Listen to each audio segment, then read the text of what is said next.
The Catholic Pope, the Orthodox Patriarch, and the Protestant Pastor all claim to lead the Church that Jesus Christ founded. Same gospel, same name invoked. But they disagree, fundamentally and irreconcilably, on what it means to hold authority over the people who follow that name. The disagreement is not a matter of style or tradition. It is a disagreement about the architecture of power itself, about who has the right to speak, to decide, and to bind. The Catholic Pope claims to be the vicar of Christ on earth, with authority that descends directly from the Apostle Peter and cannot be overridden by any council, any king, or any vote. The Orthodox Patriarch holds a title that is nearly 15 centuries old and presides over a communion of churches. But by his own tradition's definition, he cannot tell any of those churches what to do, and the Protestant pastor holds authority only because a group of people handed it to him and can take it back by a congregational vote on a Tuesday evening. 3 figures. 1 claim of origin. 3 entirely different answers to the question of what that origin actually authorizes. If this is the kind of material you want in your feed, real doctrinal differences explained without a side being chosen, subscribe to this channel. That is exactly what we do here. Now, let's go deeper. The first thing to establish is that these 3 figures are not simply different titles for the same job. That assumption is the single biggest obstacle to understanding what separates these traditions. When a Catholic says Pope, they mean something theologically precise. When an Orthodox Christian says Patriarch, they mean something theologically precise. And when a Protestant says Pastor, they mean something that by design is theologically minimal. The job descriptions are not variations on a theme. They are competing answers to the same underlying question. What kind of authority did Christ leave behind when he left? For Rome, the answer begins at Caesarea Philippi, in the 16th chapter of Matthew's Gospel. Jesus turns to Simon and says, "You are Peter, and on this rock I will build my church, and the gates of hell shall not prevail against it. I will give you the keys of the kingdom of heaven." The Catholic interpretation of that passage, as defined by the First Vatican Council in 1870, is that Jesus was establishing a permanent office, not just honoring a man. Peter became the first bishop of Rome. When Peter died, his authority passed to his successor, and that succession has continued without interruption through 2,000 years and 266 pontificates, arriving today at the man currently occupying the chair of Peter. The Pope, under this framework, does not hold authority because the Church grants it to him. He holds it because Christ granted it to Peter, and the office carries that grant forward, regardless of who occupies it. The Orthodox position accepts the historical data, but reaches a different conclusion entirely. Yes, Peter had a special role among the apostles. Yes, Rome was a seat of great honor in the early Church. But honor is not the same as jurisdiction. And the Orthodox tradition insists that the early Church never understood Roman primacy to mean universal authority. The Patriarch of Constantinople, formerly titled the Ecumenical Patriarch, holds what the Orthodox describe as a primacy of honor among the leaders of the Orthodox world. The current holder of that title, Patriarch Bartholomew III, is recognized as first among equals by the other Orthodox patriarchs. That phrase is doing significant work. First among equals means that when Bartholomew speaks, the other patriarchs listen with respect. It does not mean they are bound by what he says. The Russian Orthodox Church, the Greek Orthodox Church, the Serbian Orthodox Church. Each of these is autocephalous. That word, from the Greek meaning self-headed, is the technical term for a church that governs itself. Bartholomew Wambwamius cannot appoint a bishop in Moscow. He cannot overturn a decision made by the Holy Synod of the Georgian Orthodox Church. His authority is real, but its radius is his own patriarchate, and his influence beyond that depends entirely on persuasion, not jurisdiction. The Protestant answer cuts the entire question off at the root. The Reformation's central claim, articulated by Luther in 1520 in his treatise on the Babylonian captivity of the Church, and by subsequent reformers across the following century, was that the Roman Catholic model of clerical authority had no scriptural foundation. 1 Peter chapter 2, verse 9 describes all baptized believers as a royal priesthood. That phrase became the theological engine of what Protestants call the priesthood of all believers, and it fundamentally changed what a pastor is. In most Protestant traditions, a pastor is not an intermediary between the congregation and God. He is not the bearer of an authority that descends through an unbroken chain of hands laid on heads since the apostles. He is a teacher, a preacher, a shepherd in the functional sense. His authority derives from his calling, and depending on the denomination, that calling comes from the congregation itself, from a denominational body, or, in independent and charismatic traditions, from what the individual interprets as a direct mandate from God. The practical gap between these three models becomes sharpest when you look at what each figure can actually do. The Pope can define dogma ex cathedra, speaking from the chair, formally and intentionally, on matters of faith and morals.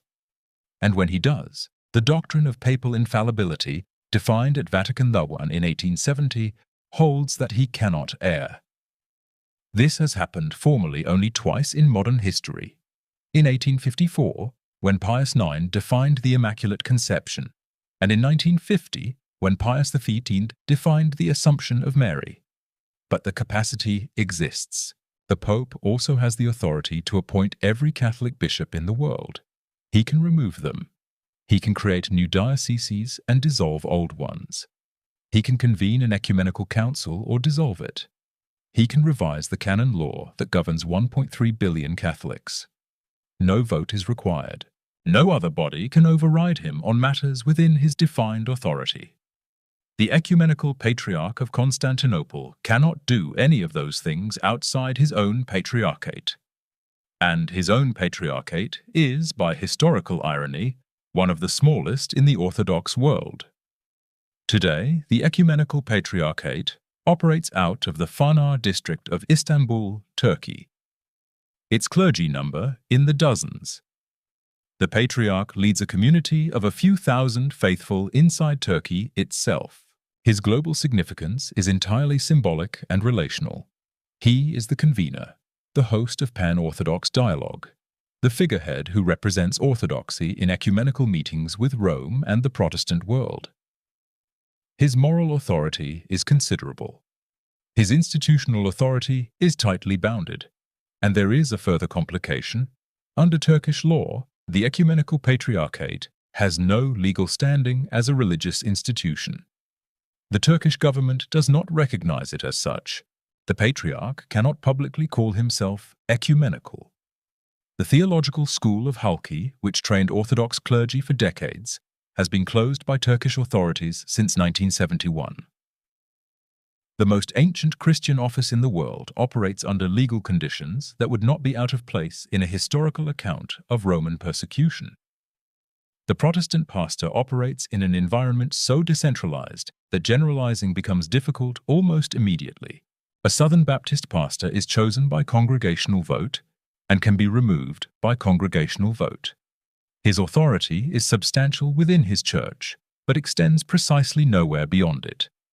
A Presbyterian pastor is ordained by a presbytery, a regional body of elders, and operates within a structure that has real institutional weight, but that weight is distributed horizontally across the presbytery, rather than flowing vertically from a single figure at the top. A bishop in the United Methodist Church holds authority over a geographic area and its clergy, which brings it structurally closer to the Catholic and Orthodox models. And this has been a point of genuine theological friction within Methodism for decades. At the far edge of the Protestant spectrum, in non-denominational and independent charismatic churches, a pastor's authority can be nearly unlimited within his congregation, with no external body having any power to discipline or remove him. This has produced, in documented cases, financial abuse, spiritual manipulation, and what sociologists of religion call pastor cults.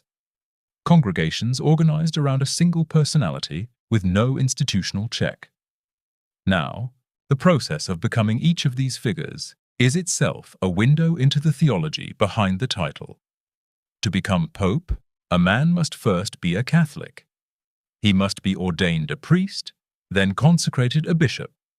And by canon law, he must be a bishop at the moment of his election. The election itself happens in a conclave.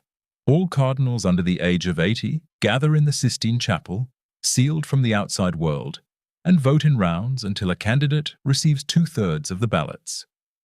The famous white smoke rising from a chimney above the chapel signals that a new pope has been chosen, but the cardinals who vote in that conclave were themselves appointed by previous popes. The conclave, in other words, is a closed loop. The current pope shapes who will elect the next one. Francis, as of 2024, had appointed more than 70% of the eligible cardinal electors. The election of the ecumenical patriarch is less insular in its formal process, but far more constrained in a different direction. Candidates must be Greek Orthodox in faith, Turkish citizens in legal status, a requirement that has, in practice, severely limited the pool of eligible candidates, since the Greek Orthodox population of Turkey has declined from over 100,000 in 1923 to fewer than 3,000 today. The Holy Synod of the Ecumenical Patriarchate elects the Patriarch, but the Turkish government must approve the election. This is not a ceremonial approval. Historically, Turkish authorities have rejected candidates and delayed elections. The most powerful symbolic Christian office in the Eastern world operates under the direct administrative sovereignty of a secular, majority Muslim state. The path to becoming a Protestant pastor varies so dramatically that it functions as its own argument for the Protestant position. In a Reformed or Presbyterian tradition, a candidate is examined by a presbytery on his theological knowledge, his personal faith, his character, and his sense of calling. The process is rigorous and can span years. In a Baptist tradition, the congregation itself often plays the central evaluative role. In many Pentecostal and charismatic traditions, ordination requires little more than the recognition of other ordained ministers and a statement of calling. In some independent churches, a person can legally perform all the functions of a pastor, including officiating weddings and funerals, with no formal process at all beyond incorporating a religious organization with the state. There is no Protestant equivalent of the conclave. There is no Protestant equivalent of a patriarchal synod. The authority to minister is, at its most basic level, available to anyone whom a community of believers recognizes as authorized. Here is a question worth sitting with. You grew up in one of these traditions, or you converted into one, or you left one.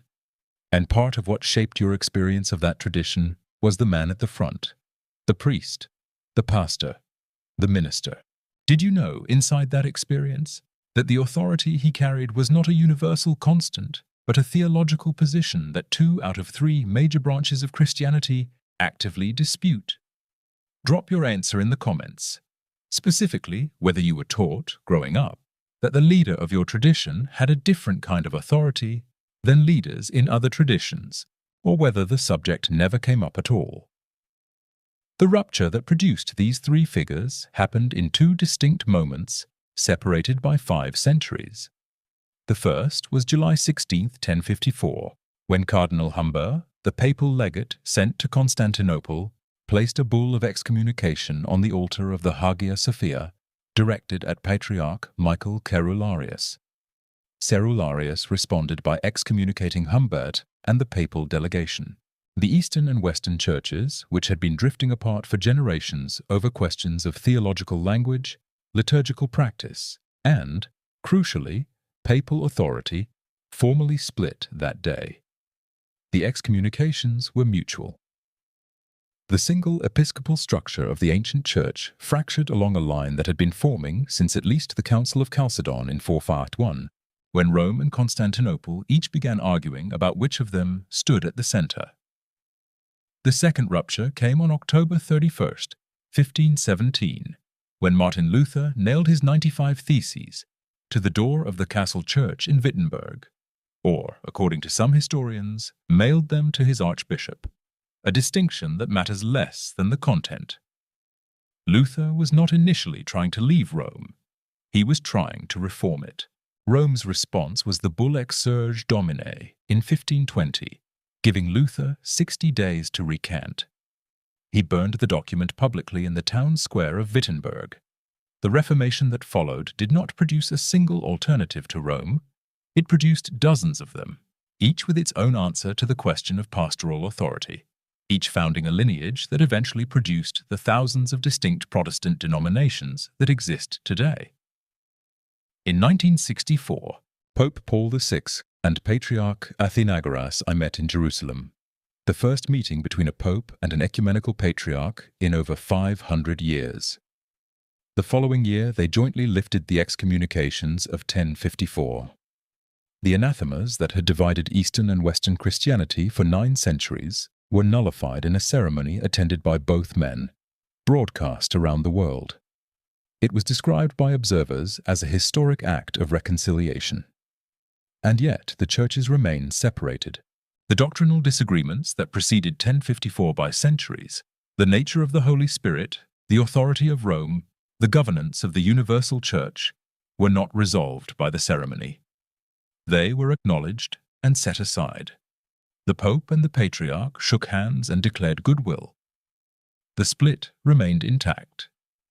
That fact sits at the center of this entire comparison. The authority of the Pope, the Patriarch, and the Pastor is not primarily a question of hierarchy or administration. It is a question of what the Church actually is. If the Church is a single institution with a single head who speaks for it, then papal authority is not a power grab. It is a logical necessity. If the Church is a communion of equals who govern themselves, then the ecumenical patriarch's model is not weakness.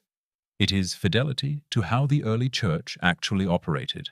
And if the Church is wherever 2 or 3 gather in Christ's name, then the Protestant pastor is not lacking authority. He is the purest expression of what authority was always supposed to mean. 3 men, 3 chairs, 3 entirely different maps of the same territory.